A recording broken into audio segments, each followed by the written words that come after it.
Jim, we're glad that you could join us this evening and give us some of your wisdom. Since like we were talking on the phone earlier, since we got rain, the drought's over. Right. So why are we doing the meeting tonight? So just maybe give them a little bit of your background. I know I had the opportunity, Cliff Little and I had the opportunity to come out to see you when you were there at the University of Missouri at one of your grazing schools back in the must have been early 2000s, I think, when we made the trip out. But with no further ado, Jim Gerrich. All right. Thanks for the opportunity to speak with you about drought. I know it's you might not look at it as an opportunity because that's not something you experience a lot. Van said I should give a little background on myself. So yeah, I was with the University of Missouri for 22 years, 3 months at their Forage Systems Research Center located in north central Missouri. And that was from 1981 to 2003. In 2003, I quit the university, and a year later, we moved out to Idaho. And when you live in Idaho, drought, or at least dry conditions, is something we're very familiar with. Where we lived in Missouri, the average annual precipitation was 38 to 40 inches.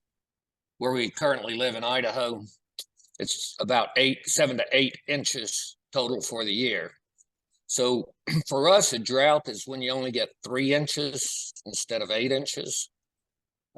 We live in a dry environment, and so our whole approach to management is really geared for dry conditions.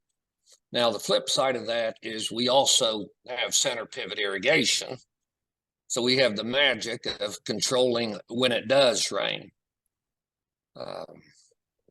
And, you know, that's a wonderful thing as long as the equipment continues to run. So I do a lot of these talks on drought. And when I do those, they are in sometimes the eastern or southeastern part of the U.S. where high level of precipitation is normally expected. But I also do them for the semi-arid West and that same part of semi-arid Canada and Mexico. So I'm going to share my screen now. And we are going to talk about preparing for and responding to drought on pasture and rangeland. Now there'll be some range pictures in here, but I'll try to be focused really in the weather side of the country. I think all of you probably recognize that as you move from east to west across the U.S., it gets, you know, consistently drier till you get all the way out to the Pacific coast. And as I've already indicated, depending on where you live across the spectrum, you might have a different view of what exactly constitutes a drought. So generally speaking, what we consider to be a drought is when we have less than 75% of normal precipitation. And I want to lay a little background here that normal precipitation is not the same thing as average precipitation.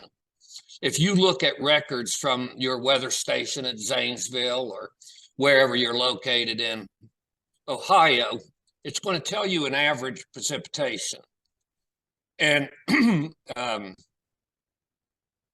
very often people say to me, well, it doesn't seem like we get that average amount very often. And the reason is 7 out of 10 years, you will have below average precipitation.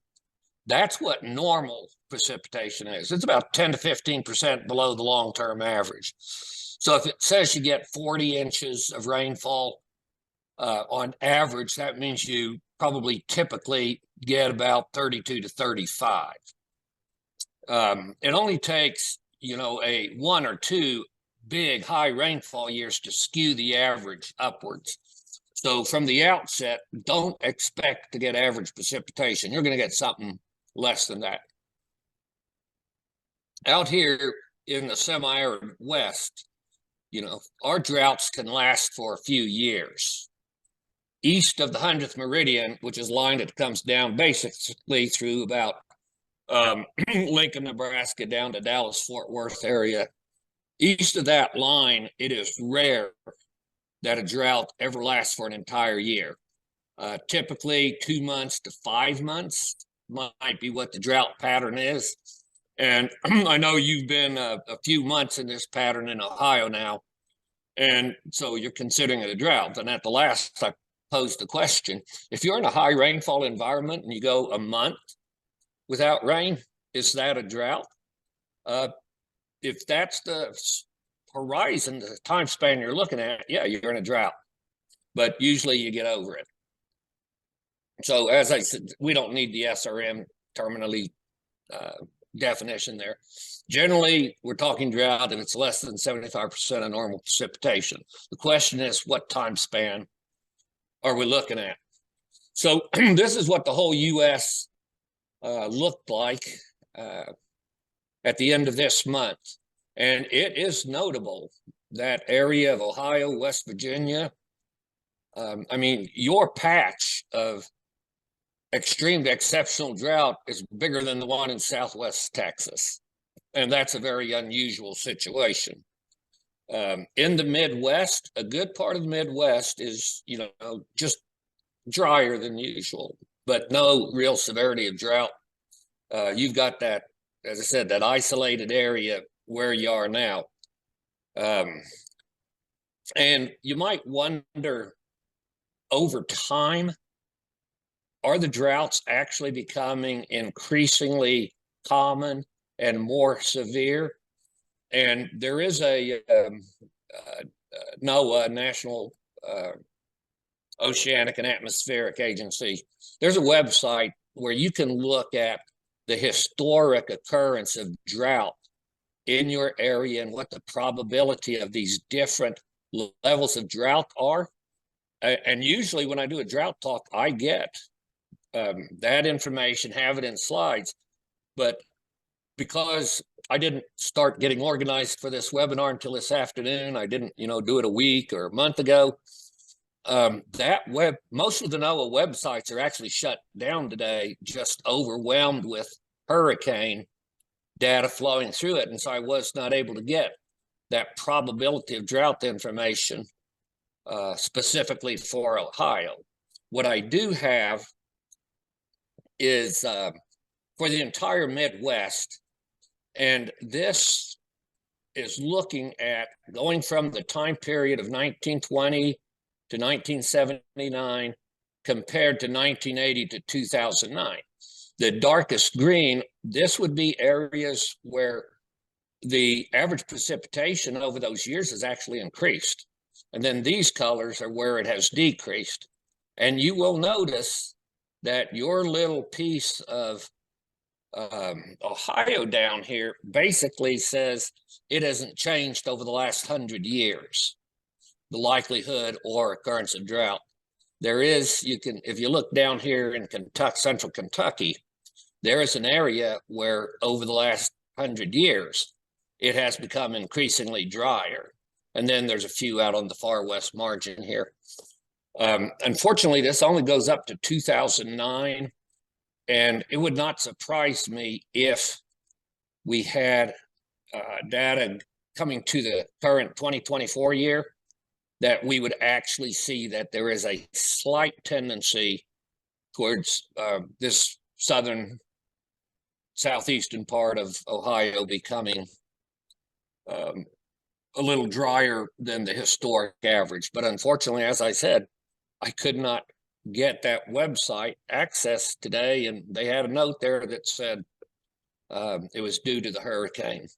And I'm glad to hear that you guys at least got a little relief from the hurricane over the last couple of days. All right, so let's move on and start thinking about, how does drought affect our pastures, what we can do to make them more drought resistant, and then what do we do when we're faced with a drought and subsequently, how are we going to recover from it? So if you have been doing a good job of grazing management over, the last 10 to 20 years and have a strong plant community, regain some soil health, basically when you have a drought, the yield reduction that you experience is almost directly proportional to the reduction in precipitation. It's that very simple principle that water makes grass grow.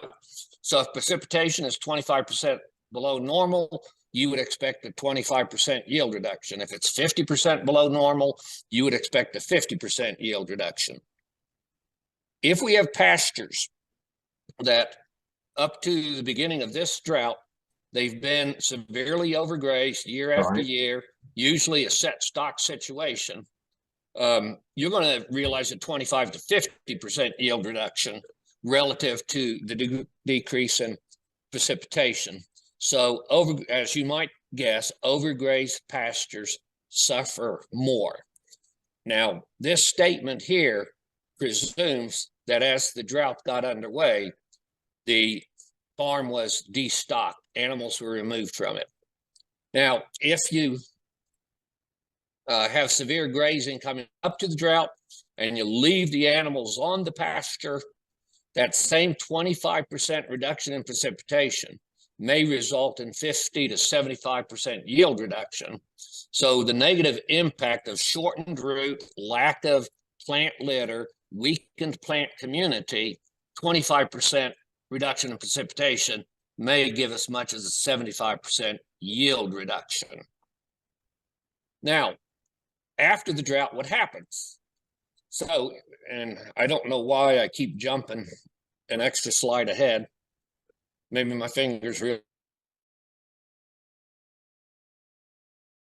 pastures, and the rain starts. Like I gather some of you got possibly as much as 3 or 4 inches of rain. And when I was talking to Van earlier today, he said most of those rains came pretty nice. So most of it probably soaked in. So you're going to see a greening response and a fairly rapid recovery if the pasture was healthy going into this drought. What you might see is some increase in weedy annual grasses, your yellow foxtail, crabgrass. Of course, to me, crabgrass is a real desirable forage. So if that fills in, I don't mind it a bit. Shallow-rooted perennials like orchard grass, bluegrass, they'll still look a little reduced in vigor. Your deep-rooted perennials, alfalfa, fescues, any canary grass, any of those deeper rooted plants, they're going to recover pretty quick. The ones that were severely grazed prior to the drought, you're going to see a significant increase in weeds, probably some of the more desirable but shallow rooted species disappear, and your deep rooted perennials are going to be slower to recover. It's going to take more rain and more time for this type of pasture to recover. And then the ones where they were severely grazed coming into the drought, the animals left on, so they were grubbed down to the ground. Going to be a lot more weeds. There's going to be stand reduction, going to take longer recovery periods, and you might be so broke you lose the ranch. So that kind of defines what a drought is, how the pastures are going to respond.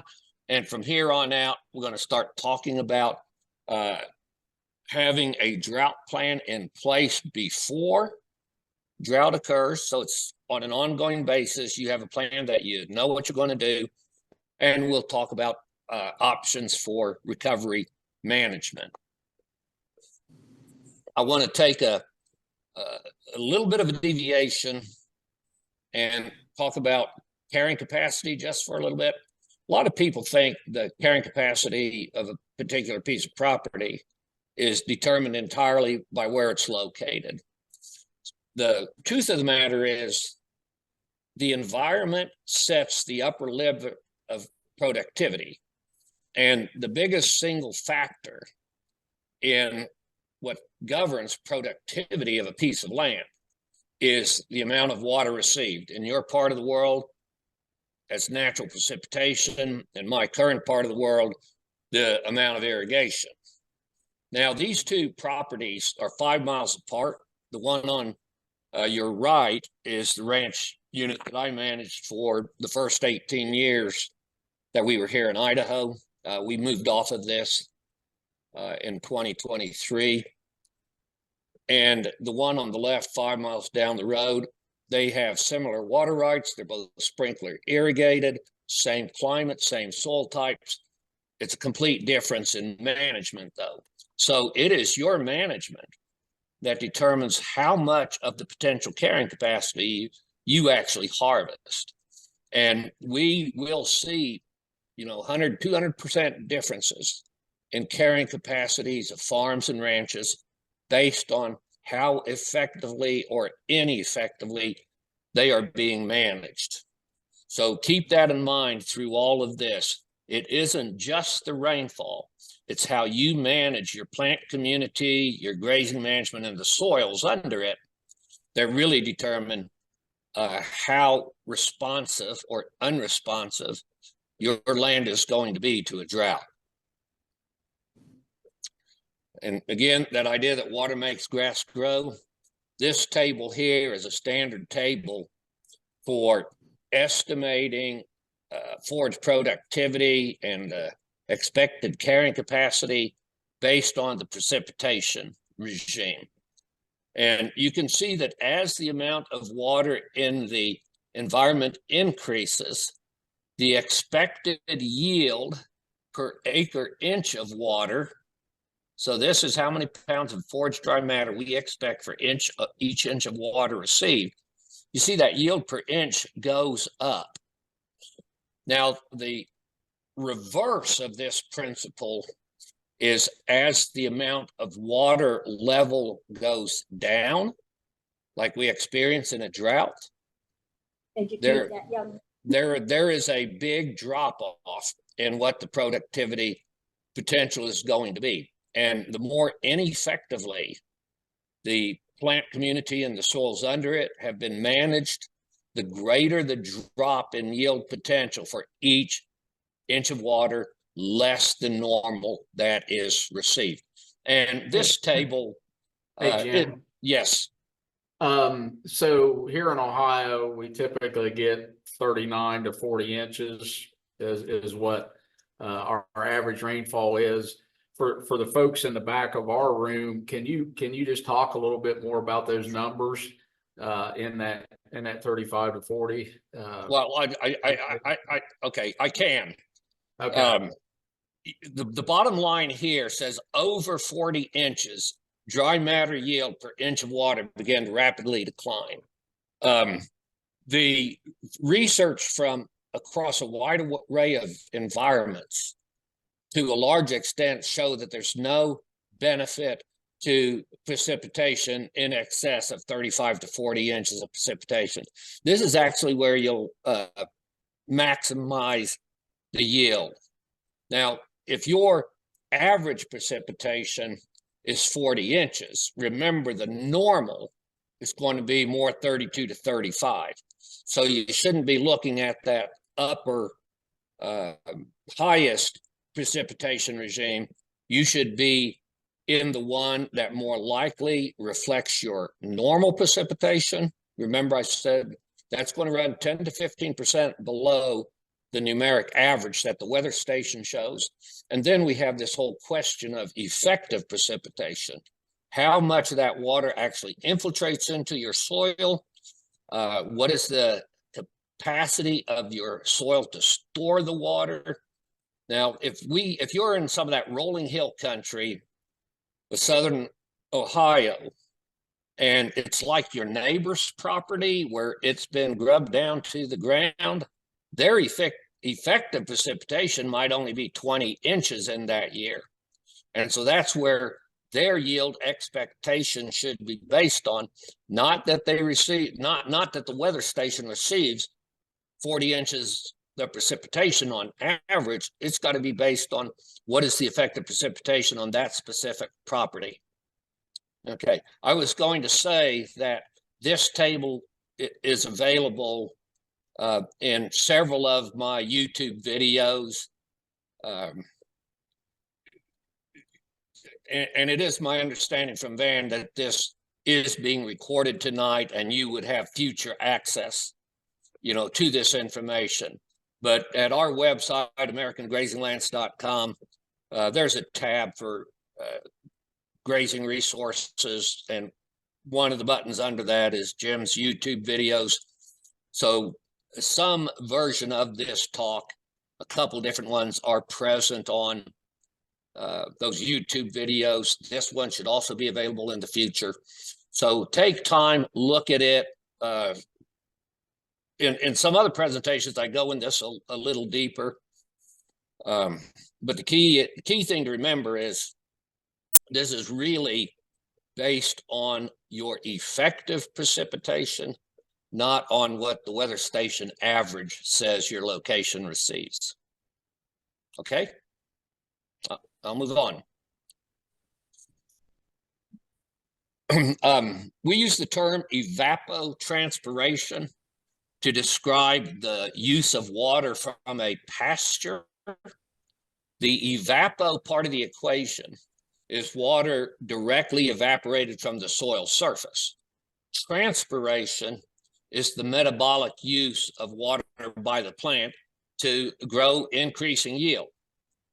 If we are in a situation where we have ample moisture available and we grow a thick, rich, productive pasture like this, and we don't severely graze it, we always leave ample post-grazing residual, the majority of the water that we have available is going to be used by the plant metabolically, and that's a good thing.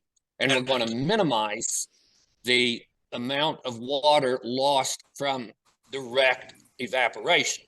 Now, again, the flip side is when we have dry conditions and or if the pasture is grazed severely, we switch to a situation where the majority of water, especially if we get small rainfall events, just 0.2 of an inch or something, as we sometimes get in a drought in the Midwest and the East, most of that water is just going to evaporate away and not contribute to added yield.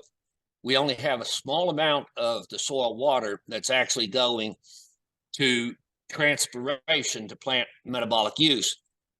This is why it's so important to have litter cover on the soil surface and also to leave that post-grazing residual out there.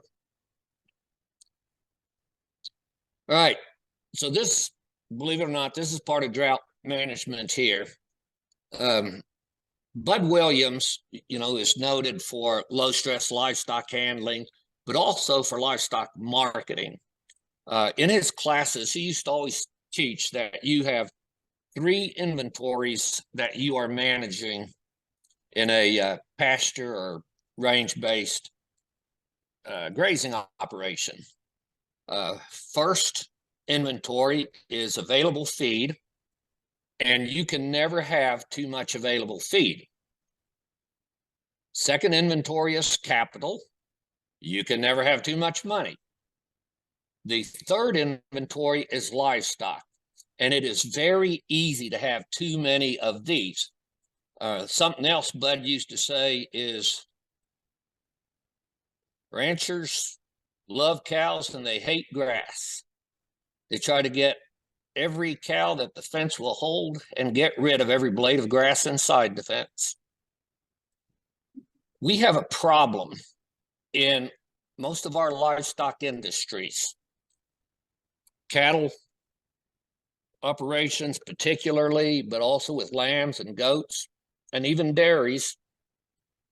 And that problem that we have is too many people believe they're in the livestock business when they're really in the land management business. And I don't have slides in this presentation but if you look at the typical beef cattle operation in the US and look at where their money is invested, on average, a beef farm is going to have about 5 to 6 times as many dollars invested in land-based assets as they do in livestock assets. If we think about profit as return on assets, you better be focused on getting return from where most of your investment is made, which is land and land-based assets, not the livestock. I think one of the biggest impediments to profitable beef cow operations is too many people are too obsessed with high individual performance, and they don't think anything about managing the output of the land. Most of the profitable cattle operations in this country are land focused and less livestock focused. It's a grim reality for people who love cows, but it is the reality of the true ranching business. All right, so let's think about these a little bit more. If you have excess available forage, you always have opportunities. If you're overstocked and you're always chasing grass, whether there's a drought or not, you're always going to have challenges. You look at these two properties and just think about, and I know it's just two pictures side by side, different parts of the country, different times of the year maybe, who knows? But just conceptually think about that contrast. Who is going to weather the drought better? The place that has excess grass standing around, or the place that's already getting grubbed down? It's clearly the place that has extra forage there. If you have capital reserves, you have flexibility. In a good time, you might buy more livestock, you might lease more land. In a little bit tougher time, maybe you can't afford to buy in some feed, and we'll come back to that. Or you can go to Vegas, you know, cattle ranching, Vegas, it's all gambling. This is back to those two, you know, ranches, our place and the neighbors that we were looking at before. We have a lot of grass standing around, and our 18-year average, and AUD, for those of you not familiar with the term, that's animal unit days per acre. That's our measure of grazing yield. Our 18-year average on the irrigated pastures in Idaho was a little over 240. In our best year, we were 318 across all the acres. The neighbors down here with their typical management, 120 to 140. So basically, we're in exactly the same environment, but we're twice as productive because of the choices that we make in grazing management. You'll see exactly the same comparison in high natural rainfall environments, difference in carrying capacity because of how the people choose to manage their plant community and the impact that that has on the soil below. We do, if we're serious about being in this business of land production, land productivity being harvested with livestock, we need to know on an ongoing basis, how much feed do we have available? And that's what we use a tool we call a pasture inventory for. In a pasture inventory, we go out and we look at every pasture and visually estimate how much feed is out there. When I first started doing this 30 years ago in Missouri, I did do it in pounds per acre. Then I transitioned to how many grazing days do I have available, and then eventually to doing it as animal unit days per acre. You can do it as how much standing forage you have as pounds per acre, and then go through the series of calculations that gets you to how many livestock you can carry. To me, it's easier just to start from the animal. So this is something that in a high rainfall environment, we would do every 2 weeks. So we have that ongoing inventory of what our feed supply is. You don't have to worry about doing that on rangeland, but we do it only monthly there. All right, so it's a visual assessment of how much feed we have available. I prefer to express it as the animal unit day, so I don't have to do a lot of calculations. As I said, we look at every pastures, even the ones that are grazed. With 1 month's experience doing visual estimates as AUDs per acre, anybody in this room can get their eye to be statistically as accurate as my eye is. I'm not able to do this just because I've been doing this stuff for 45 years. Anybody, if you go through the proper process, can train your eye to be very accurate. I like doing it this way because we don't need any tools. No quadrats, clippers, no microwave ovens to dry it, no bags, no sticks, no rising plates, no nothing, just your eye. And you relate it specifically to your stock, which is easier than going through all the stepwise calculations when you're working from pounds per acre. And the way you calibrate your eye is by what actually happens. So I said, anybody can learn this in this process in 30 days. I suspect there's some people in this room who are already doing, MIG or AMP or whatever you're going to call your more intensive grazing management. And if you're moving daily, what you do is you just set your polywire up for what you think is out there.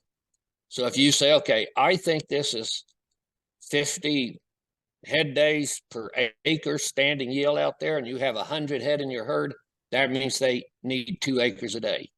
You come back tomorrow and it's grazed down like that, you guess too high.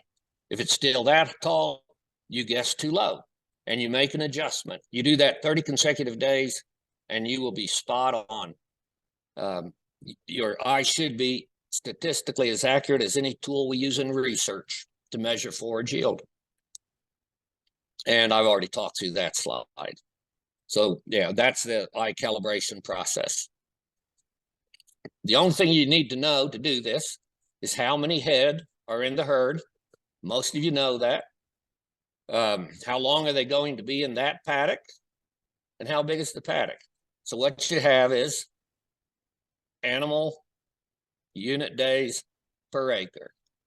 Very simple process. You need to, have a map with acreages on it. Now, more and more, we do all that stuff from this little device here. You can create your farm map in something like Google Earth, or OnX Hunt Maps is what a lot of people use. There's several different programs, and you can measure an area out in here so you're pretty precisely doing your feed allocation. Again, this process is way simpler than it was 40 years ago because we do have better tools today. And, there's also things like Maya Grazing, Pasture Map, AgriWeb, to where your whole record system is, done digitally with a drag and drop, herd moves and all that. And again, if you want to explore that a little deeper, there's other videos, YouTube videos on our website that go into this. Now, I want to emphasize that when you graze, you have pastures that have just been grazed off, you have ones that are fully recovered, and you have everything in between. In a drought situation, you might have a lot of zeros. And emphasize, a zero is not bare ground. A zero is a pasture that has been grazed to the appropriate post-grazing residual. Those, if you have a grocery store and you're doing an inventory and you have empty shelves, that means there's no food on that shelf. You got to count that into your inventory because it's retail space that isn't being used. That's exactly what you see here is retail space that isn't being used if you have zeros out there. An inventory is going to tell us how much forage we have available today. From 2 successive inventories, we can calculate the growth rate and predict what we're going to have in the future. You monitor whether your supply is increasing or decreasing, and you use that increasing or decreasing feed supply to help you decide what you're going to do about your stocking numbers. This is, a whole lot of people don't realize they're in a drought until they're so deep into it, they can't make cost-effective adjustments. If, on the other hand, you're monitoring your feed supply for every 2 weeks and it's trending downward at a time of year when normally you would expect it to be going up, that is a big red flag that you've got something going on that you've got to make an adjustment for. So we need to keep that, make sure we keep the inventory current. So births and deaths, purchase and sales. If you do custom grazing, make sure you know what your count are.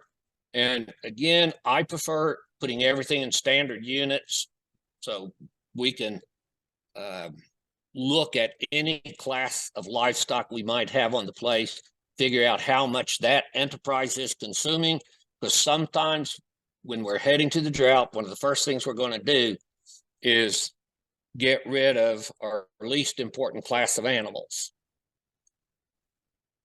And that's what stock policy is. It's your plan for inventory turnover and replacement. We need to know class of livestock, number and weight, when they arrive on the ranch, and when they're going to depart. And you know what? You put all those things together, and once again, you have animal unit days. And you know the acres on the place. So this is how you really track with pasture inventory. You're tracking what your supply side of the equation is. With your stock policy, you're tracking what your demand side of the policy is. And one of the very first fundamental guidelines of grazing, principles of grazing management, is do not allow stocking rate to exceed carrying capacity. Put more bluntly, do not allow demand to exceed carrying capacity. That's why we monitor these things, so we can make timely adjustments rather than getting caught in the middle of a drought and wondering what we should do. It's got to be a flexible plan, and my plan isn't going to be your plan, and your plan isn't going to work for your neighbors. You know, you have to look at what are the specific resources available to work with. Where, with the enterprises you have right now, are your best profitability opportunities? Should you, if you don't have any profitability enterprises right now, maybe you should be looking at different enterprises. And then the cash flow, like, you know, there's that cliche saying, cash flow is the lifeblood of any small business. And agricultural business, farms and ranches, same thing. You got to have cash flow in order to have a business that you can manage without being tied, you know, to the banker or some other financial organization that's going to tell you to do something really stupid in the face of the drought, because that's what almost all banks and financial institutions will tell you, to do something really stupid. What's that really stupid thing they'll tell you to do?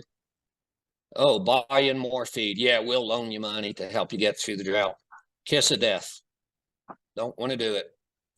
So some key concepts. Ranching is a land-based business and livestock are only incidental. We absolutely have to take care of the land in a drought situation if we want to have a viable business. And livestock, class and number, are the easiest thing to change on any ranch. Don't get married to your livestock. You know, marry your wife, keep her around for years and years and years. Don't get married to your livestock. It's the easiest thing to change on any ranch, and it is key to be willing to liquidate livestock, any of them, at any time in face of a serious drought like some of you are right now. That brings us to the drought plan. The livestock piece of it is have a stocking plan in place. You look at what feed costs are in most places, and particularly if you're in a drought, very often the local feed supplies, if there's anything out there, the price of hay goes up, the price of haylage goes up, renting crop residue fields go up. Almost everything is already going up. It's really difficult to cost effectively feed your way through a drought. So one of the first things I learned from ranching for profit way back in the late 1980s, and from Stan Parsons, and I think this 3 years, it's probably even further off now. You know, what he was teaching at that time, it's going to take the profit of 3 years of a cow-calf operation to recover from feeding through 1 year of drought. And what I have seen, you know, over the many, many years I've been doing this, that's pretty well hits the nail on the head. So in your stock policy, we always want to have at least one enterprise that we can liquidate. We can get into it easily. We can get out of it easily. These are just some examples of what we might have in a destocking plan. If we've not received 70% of normal precipitation by June 10th, we will destock by 40%. Then you need to make the decisions of what it's going to be. In some cases, it is just liquidating this little side enterprise you're doing. It might entail something like early weaning calves, so selling calves early, and we will sell every cow older than 6 years of age if we're in this situation. Sometimes, and this depends on the brittleness of the environment and your level of risk aversion, you might say by a certain date, we will totally destock. We'll get everything on the place. One of the things I found real interesting, I've been to Australia several times, doing various programs and consultation, is the Australians' typical response to a drought is sell everything, go on vacation, don't come back to the ranch until it rains. Little different from what we do in America. We need to execute the plan in a timely manner. The worst thing that you can do is, okay, you've set the trigger date and you say, the forecast says we got a 40% chance of rain next week. We'll just wait and see what happens then. We'll hold on to them. Well, you don't get the rain, but they've got it in the forecast for next weekend, 30%. And so you just get in a deeper and deeper hole. The local livestock prices are going down, feed is getting more costly, and you're still sitting there with all the critters because you failed to pull the trigger. If you make a plan with trigger dates, stick to it. From the plant size, what I'm going to emphasize is graze appropriately at all times. What does that mean? Shorten grazing periods while extending recovery periods. Focus on soil health. And this is a long-term drought resilience strategy. The healthier and more biologically functional you make your soil, the more water efficient the plants become, the greater the water holding capacity of the soil becomes, and it's just more drought resilient. You can stand a greater, it goes back to the very early slides that I showed, that if you have a healthy functioning soil and a strong plant community, your reduction in yield is basically going to be a 1-to-1 ratio, 25% drop in productivity based on 25% less productivity. As your soils become increasingly dysfunctional, that disparity between the actual amount of precipitation loss and yield decrease gets more and more extreme. And that maintain adequate soil nutrient levels. Years ago, I used to, think this might be fertilizer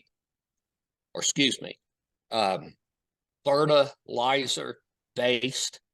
Now I believe it's increasingly just having biologically functional soils is going to cover you on a lot of these bases. All right, so building the carbon base in the soil is the first step towards drought resiliency. So optimize photosynthesis. And the more photosynthesis you have taking place on every acre, the greater the plant yield is, which means you have greater animal carrying capacity. But I also want to emphasize, the more soil you will build, the more biologically functional your soil would become.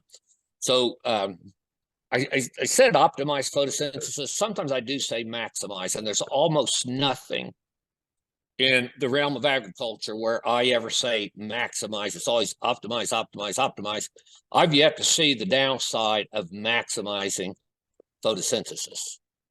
So as we manage grazing for more photosynthetic energy capture, we build organic matter in the soil.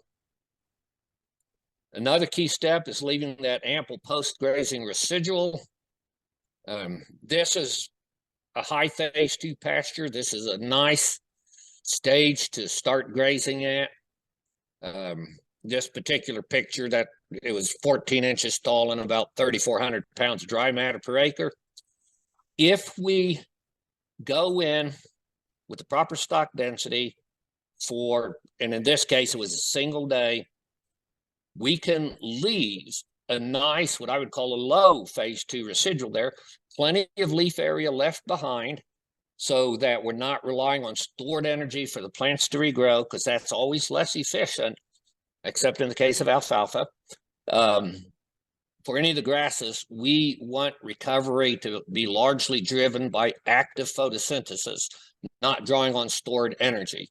So this, as typical cool season mixed pasture here, 4 to 5 inch residual, that is keeping the plants healthy. It's continuing to feed the soil. And because we have not asked the livestock to eat, always remember, your highest nutrition, energy, protein, bioavailable minerals is in the top part of the plant.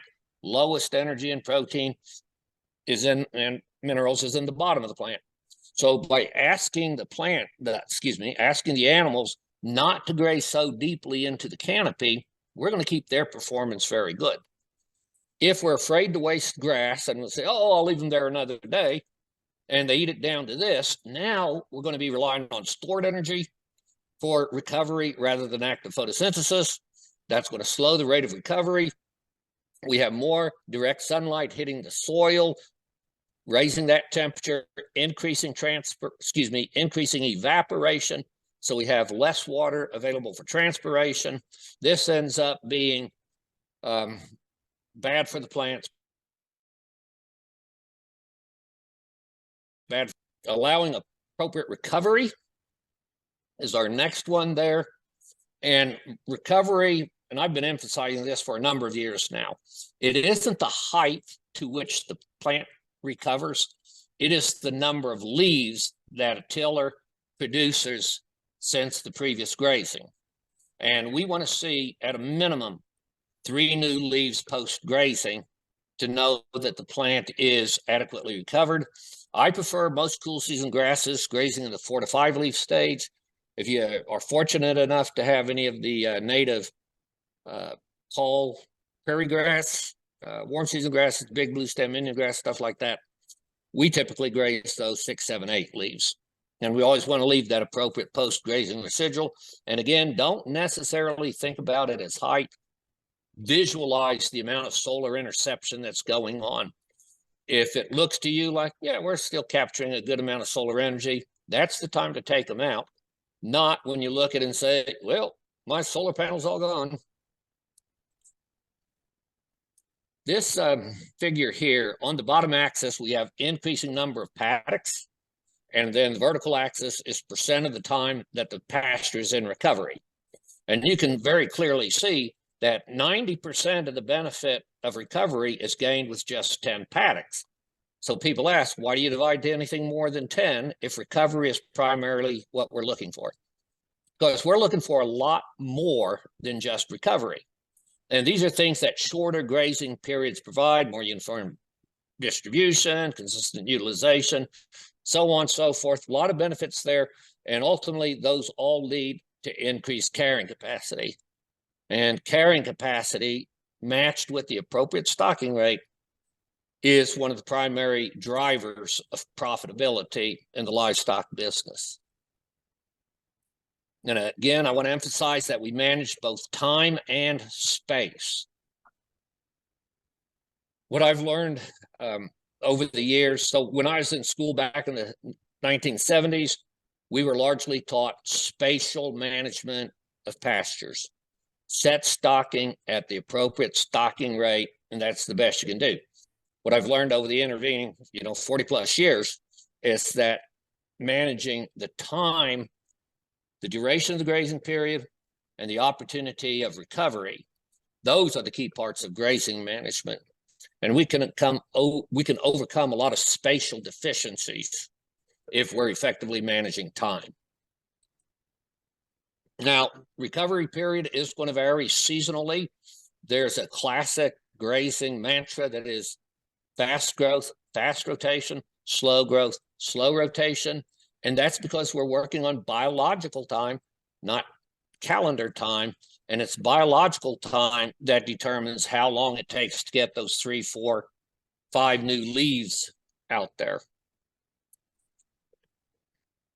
Creating surface litter, that's a key part of leaving taller residual, or key output of leaving taller residuals behind, letting to get a good volume of plant material out there so that we can put litter cover on the ground.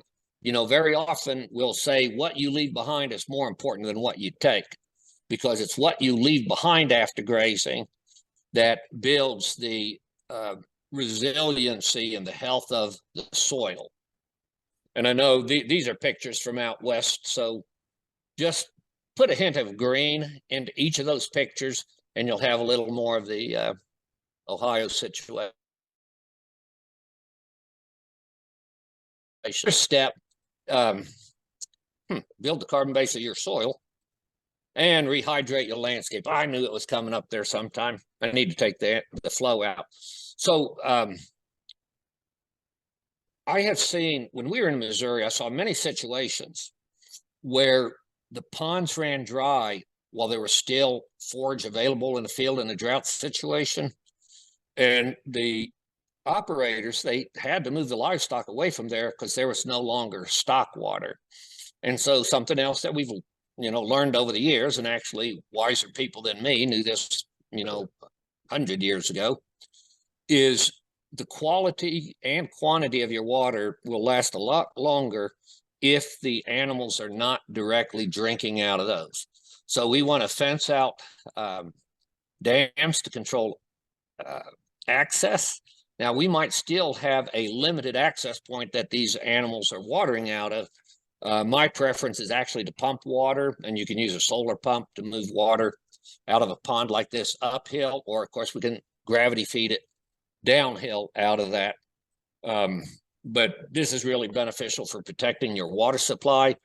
Things like this negatively affects water quality, and also is, you know, eventually breaking down these banks and making them shallower and shallower, so that evaporative water loss increases. Stream channels, rather than letting them come directly into the streams, we can do controlled access for watering out of streams to protect the supply and quality there. We have stiff stem grass hedges. This is not a broadly used tool, but research that's been done with it, and the few farms I've been on that are doing it, it's pretty profound. So basically what they are, they can be used as buffer strips, but they can also be used to slow the overland flow of water in big precipitation events downhill.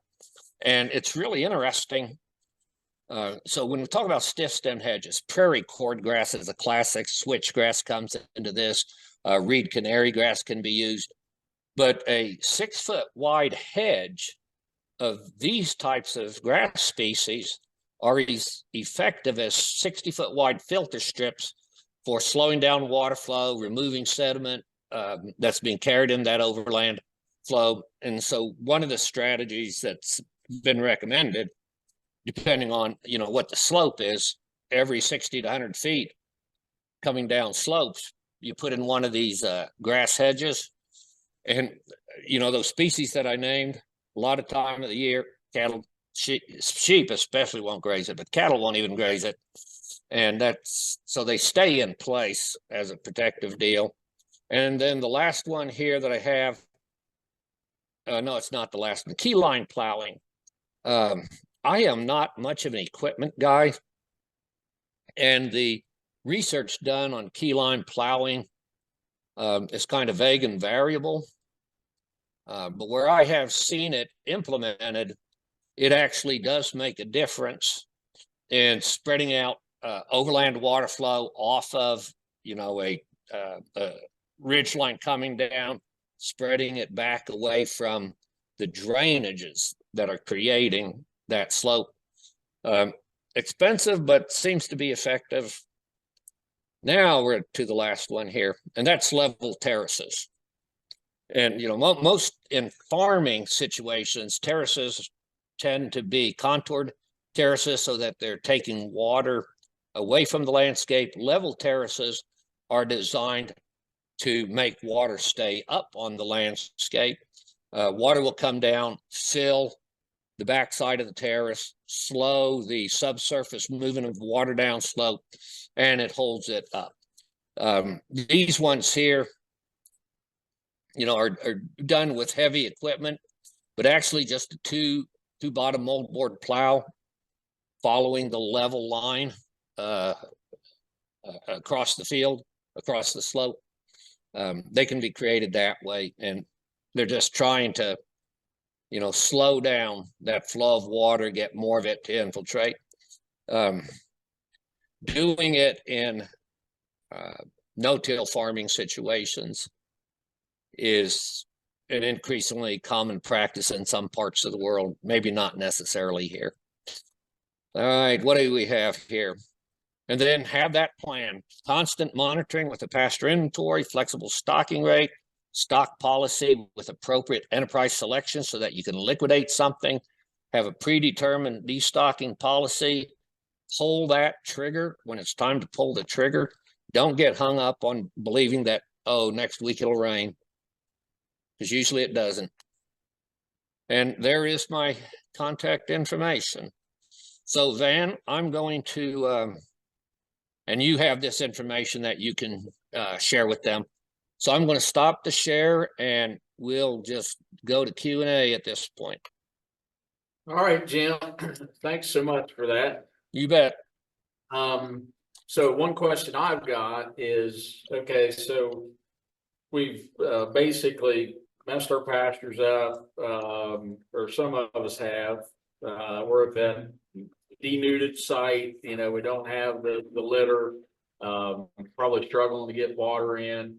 Come next spring, can we use any annuals to maybe get us kick-started?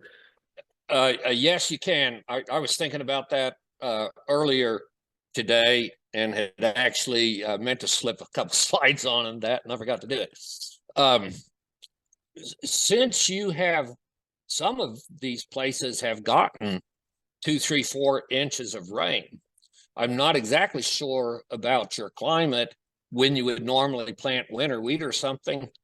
And it does seem in a lot of the country, falls are warmer than they used to be and more extended. For those folks who got that nice rain, yeah, no tilling in.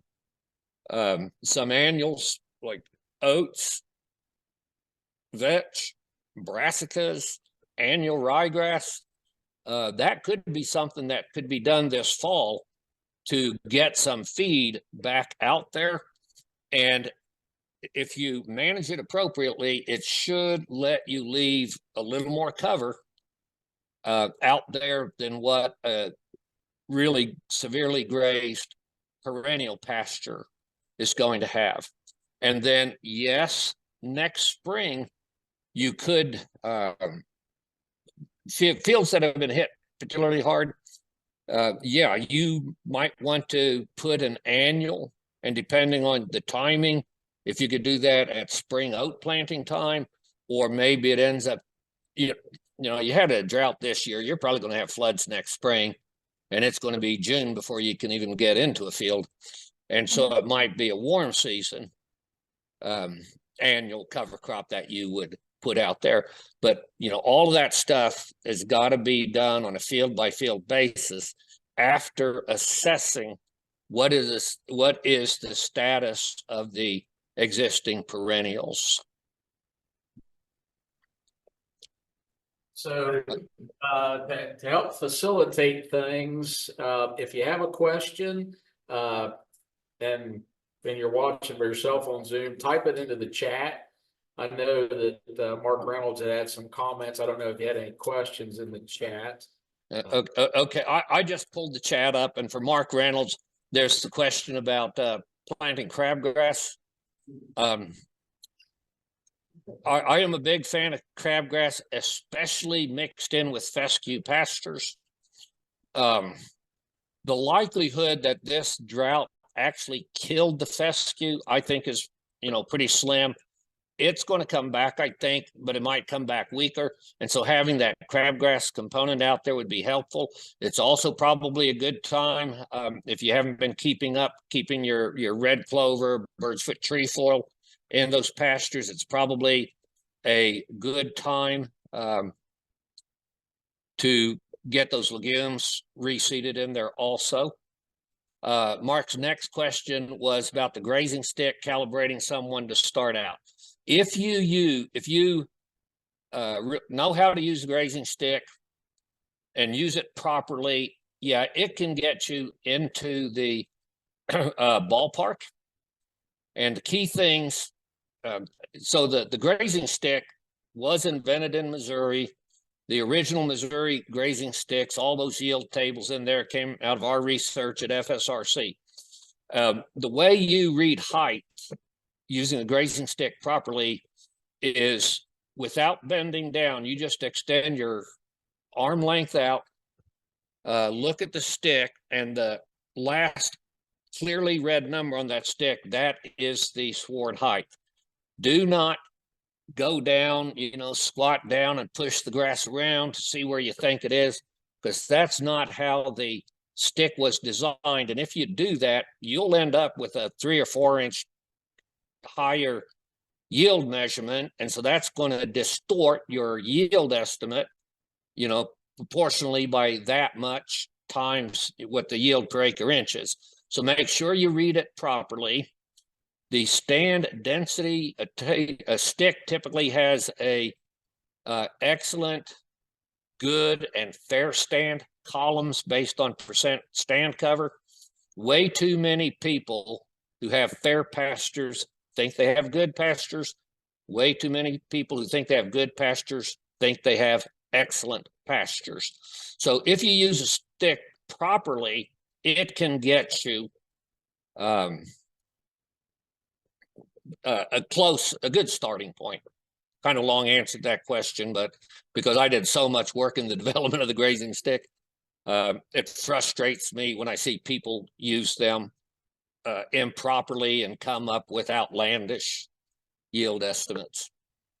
Okay, Levi asked, how many rain trigger dates do you recommend each month? All right. In your environment, I'm probably looking at one per month in June, July, August. And and Mark said back to him, it will depend on the operator. It will also depend like on some. Yep. Yeah. Good answer, Mark. Thank you.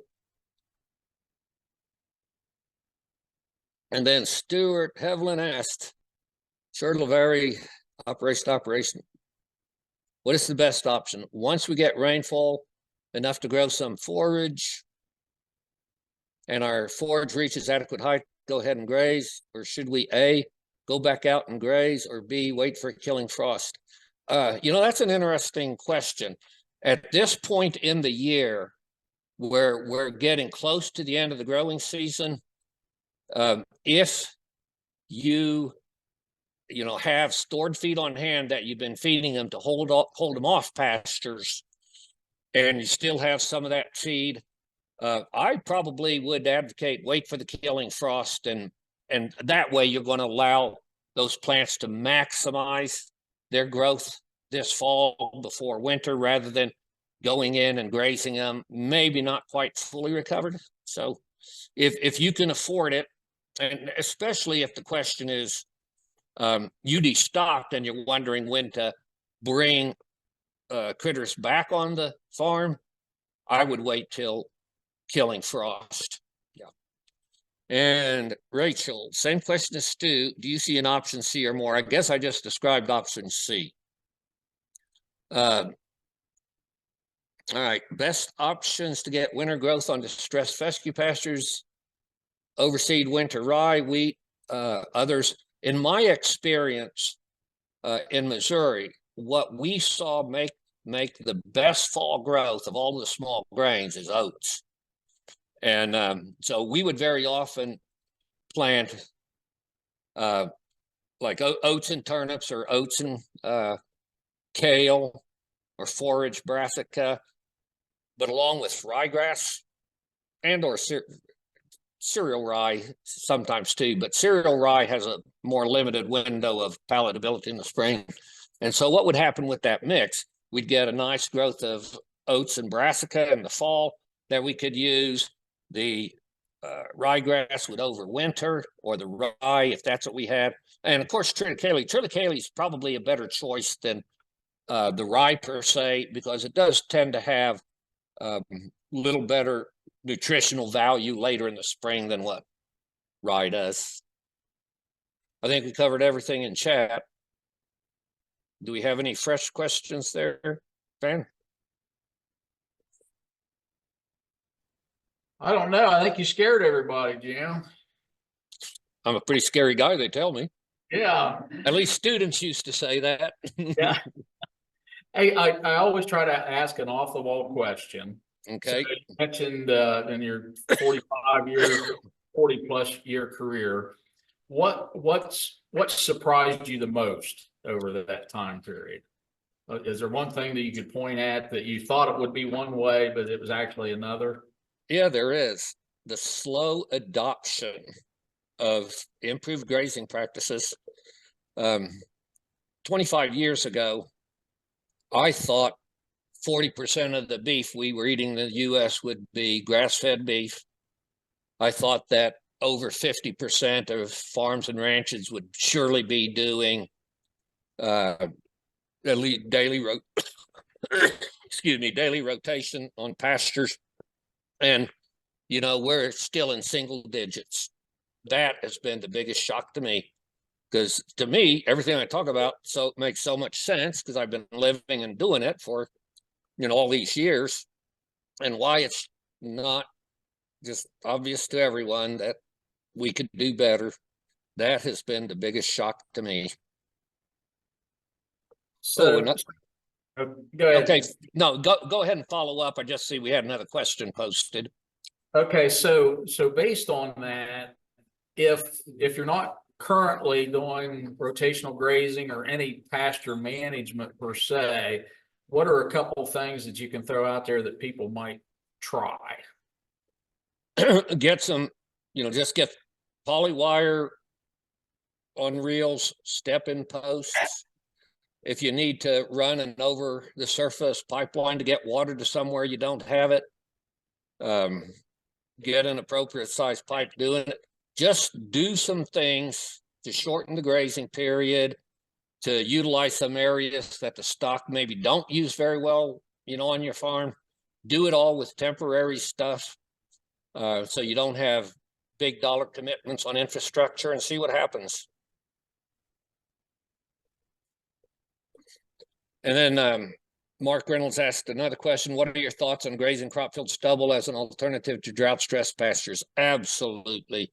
If there's, you know, especially droughted out cornfields. Droughted out cornfields are amazing feed resource that we should be capitalizing on. You know, I'm not crazy about going out on soybean stubble because there's so little residue left out there. I think that belongs to the soil. But corn stalks, and then I don't know if there's any vegetable production in your area, but a lot of vegetables residue is really, really good feed. And then Crystal asks, would you recommend bale grazing on rotated pasture this winter following drought, or using a sacrifice area? That's a question that usually I respond to with a question, and that is, does your ground freeze solid over the winter, or is it, you know, thawed and mucky and muddy over the winter? If it is thawed and mucky and muddy over the winter, I've, you know, come to the point where, you know, a feeding situation that you're going to haul manure out of might be a better option. If the ground freezes solid for a couple of months, then yeah, feeding hay out on there is a great boost to get some organic material out on the surface and add to the fertility.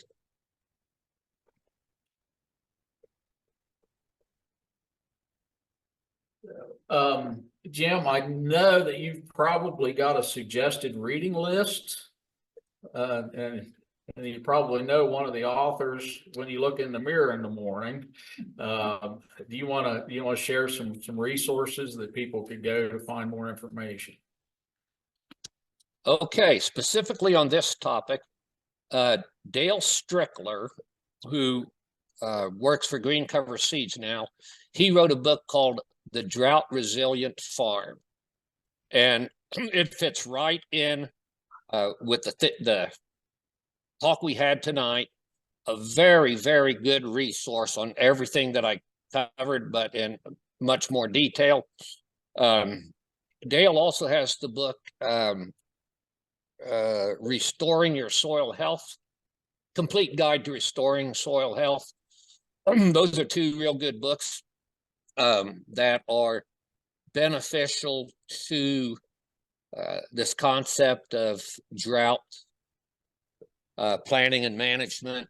Of course, my 4 books, and I didn't pop up the book at the end of the talk, but at our website, AmericanGrazingLandsServices.com or AmericanGrazingLands.com, you can go to our bookstore and more, and that's where you can get my books. And we've got several of Alan Nation's books as well. Sarah Flack from Vermont wrote a very nice book on grazing management that is geared more towards the northeastern quarter of the country. I was thinking about this today. I don't really think of Ohio as being in the Midwest. I think the Midwest ends at Indiana, and I think the Northeast starts at Pennsylvania. So what part of the country do you folks consider yourself to live in? Is it the Midwest or is it the Northeast? A lot of times they call us the Midwest. As far as Sarah's concerned, we're in the North Central. So okay. We're just in no man's land, Jim. Yeah, maybe Ohio is so unique it just doesn't fit in with anybody else. I don't know.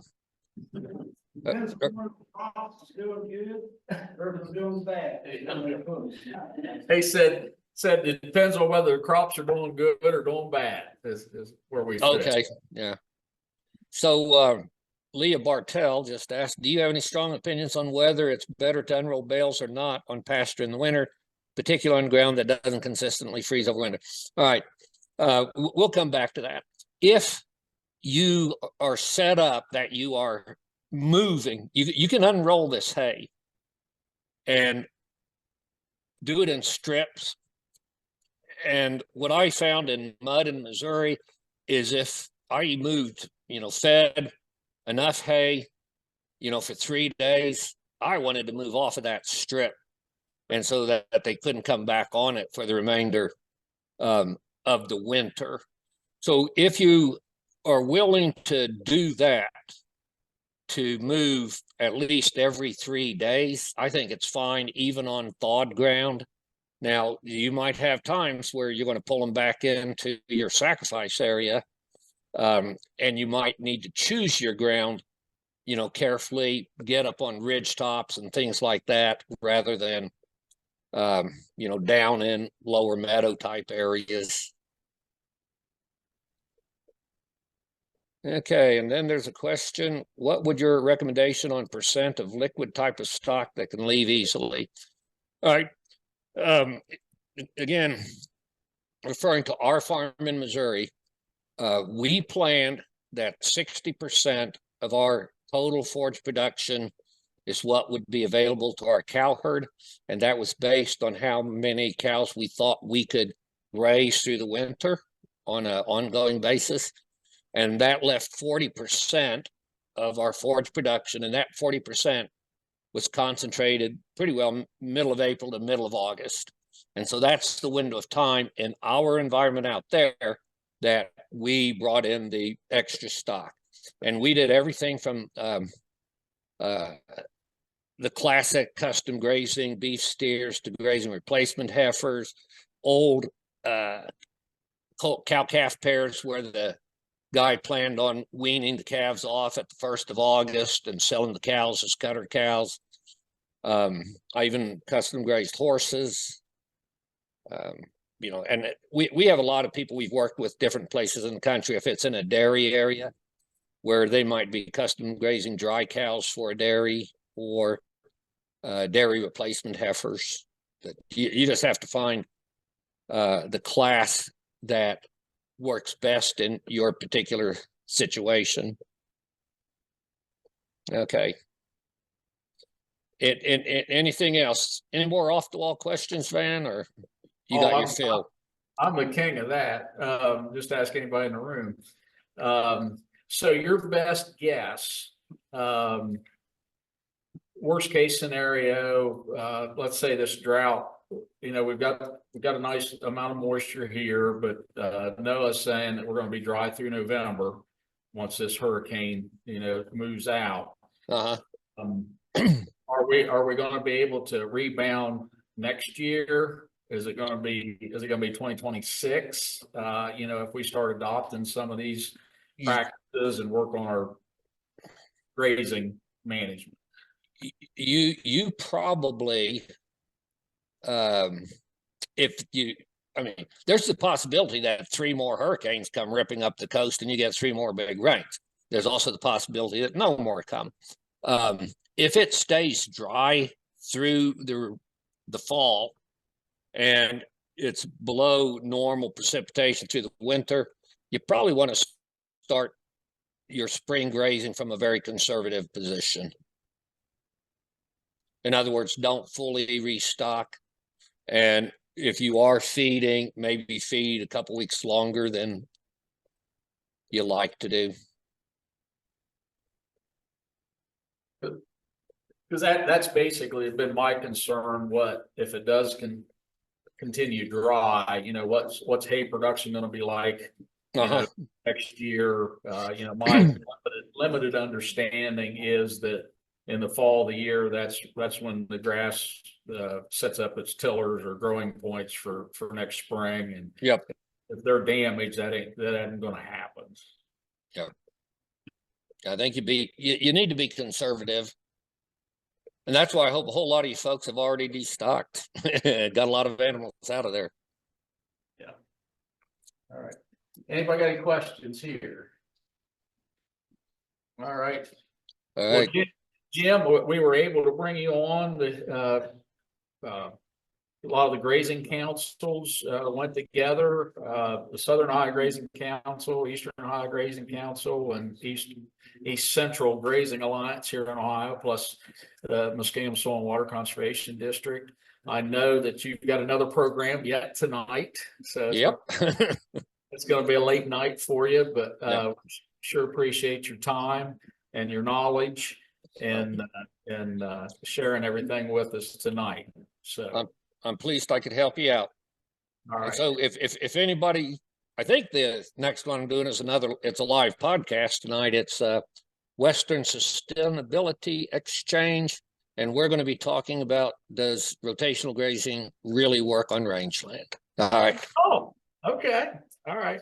So with that, thanks for everybody joining us tonight, and give us a few days and we should have this video up and you can watch Jim over and over and over again.